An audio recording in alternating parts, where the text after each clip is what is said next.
বা চাটনি আমরা বিভিন্ন ধরনের খেয়েছি, কিন্তু চিংড়ি মাছের বড়া দিয়ে তেঁতুলের টক বা চাটনি কখনো কি খেয়েছেন? যদি না খেয়ে থাকেন একবার হলেও বানিয়ে দেখতে পারেন। অসাধারণ স্বাদ। একবার খেলে কিন্তু হাত আর থামবে না, বারবার খেতে মন চাইবে। আর দেখেই জিভে কিন্তু জল এসে যাবে। নমস্কার বন্ধুরা, মিক্সড ফিউশন সোমার পাকশালায় আপনাদের সবাইকে স্বাগত। তো চলুন রেসিপি শুরু করি। চিংড়ি মাছের বড়ার টক বানানোর জন্য এখানে আমি কিন্তু কুচো চিংড়ি ব্যবহার করছি। আর এটা নদীর চিংড়ি, এরকম একটু সাদা হয় আর একদম ফ্রেশ চিংড়ি। এটা কিন্তু পরিষ্কার করার কোনো ঝামেলা থাকে না, শুধু পরিষ্কার করে কিন্তু একটু ধুয়ে নিতে হয়। সেরকম বেছে নেওয়ার কিন্তু কোনো ঝামেলা থাকে না। তো দেখুন, পরিষ্কার করে ধুয়ে আমি জলটা যেটুকু আছে নিংড়ে আমি মিক্সির জারের মধ্যে দিয়ে দিচ্ছি। এই কুচো চিংড়ির বড়ার যে টক বা চাটনি অসাধারণ কিন্তু খেতে লাগে। ভাতের শেষ পাতে আমরা সবাই পছন্দ করি একটু চাটনি বা টক খেতে। তো এই চিংড়ি বড়ার টক আপনারা একবার হলেও খেয়ে দেখতে পারেন। তো এবার দেখুন, চিংড়ি মাছটাকে জল ঝেড়ে আমি মিক্সির মধ্যে দিয়ে এরকম পেস্ট বানিয়ে নিলাম। এখানে অনেকটাই পেস্ট আছে, তো আমি কিছুটা এর মধ্যে থেকে বের করে একটা পাত্রের মধ্যে নিয়ে নিলাম। তার মধ্যে লবণ, হলুদ, সঙ্গে দিয়ে দিচ্ছি চিলি ফ্লেক্স হালকা, আর দিয়ে দিচ্ছি ধনে গুঁড়ো আর জিরে গুঁড়ো। এবার ভালো করে মাখিয়ে নিতে হবে এই পুরো মিশ্রণটাকে, অর্থাৎ মশলাটা যেন খুব ভালোভাবে মিশে যায় এই চিংড়ি মাছের যে বাটাটা এর সাথে। আর এখানে কিন্তু বাইন্ডিংয়ের জন্য সেরকম কিছুই লাগবে না, যেহেতু জলটা ঝেড়ে দিয়েছি সেজন্য কিন্তু চিংড়ি মাছটা একবারে শুকনো শুকনো বাটা হয়েছে এবং আঠালো হয়েছে একদম। এবার দেখুন, একটা তাওয়ার মধ্যে আমি দিয়ে দিচ্ছি সর্ষের তেল। সর্ষের তেল দিয়ে বড়াগুলো ছোটো ছোটো আকারে দিয়ে দেবো, দিয়ে ভেজে নেব। তো এখানে তাওয়াতে বড়াগুলো দিলে কিন্তু একসাথে অনেকগুলো দেওয়া যায়, সেই কারণেই আমি এখানে তাওয়া ব্যবহার করেছি। তো একসাথে আমি অনেকগুলো এখানে বড়া দিয়ে দিচ্ছি, দিয়ে এগুলোকে উল্টে পাল্টে লাল করে ভেজে নিতে হবে।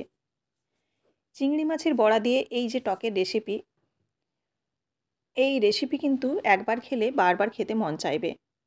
তো দেখুন, এই বড়াগুলো দেয়া হয়ে গেছে। এবার উল্টে পাল্টে কিন্তু আমি সবগুলোকে লাল করে ভেজে নিচ্ছি। এদিকে আমি তেঁতুল ভিজিয়ে রেখেছিলাম মোটামুটি আধ ঘন্টা আগে।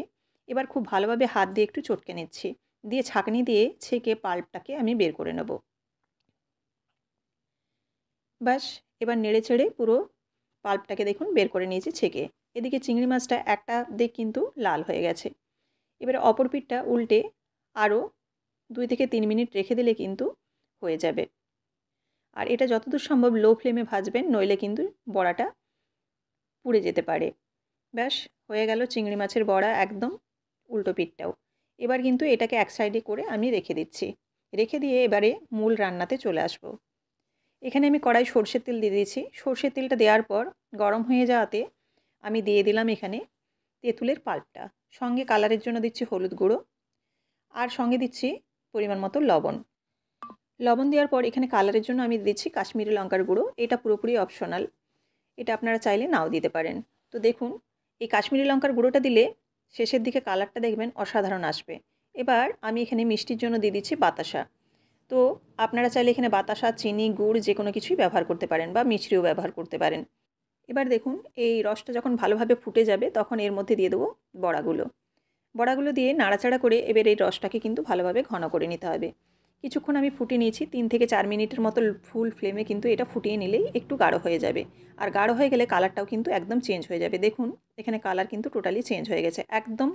এরকম গাঢ় অবস্থায় গ্যাসের ফ্লেমটা অফ করে দেবো। এবার একটা সার্ভিং বোলের মধ্যে রেডি করে নিচ্ছি। তো কত ইজি আপনারা রেসিপিটি দেখলেন। ভাতের শেষ পাতে এই চাটনি কিন্তু অসাধারণ লাগে, একবার হলেও বানিয়ে দেখবেন।